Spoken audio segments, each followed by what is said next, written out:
鐘聲響起居家的歲後，在他生命裏，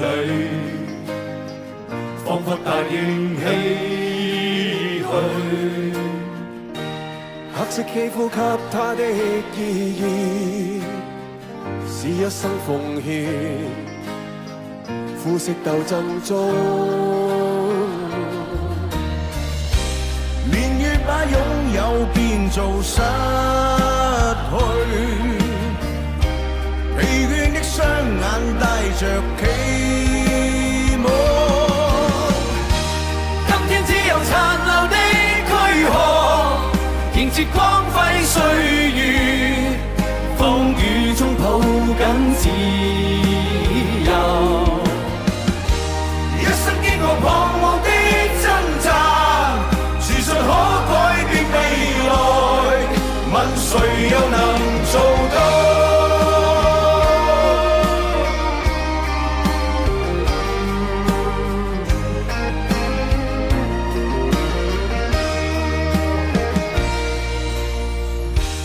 可否不分膚色的界限，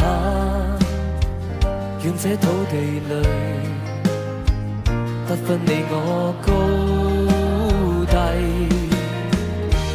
繽紛色彩閃出的美麗，是願它沒有分開每種色彩。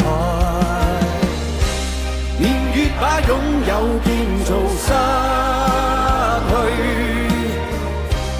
疲倦的雙眼帶着期望。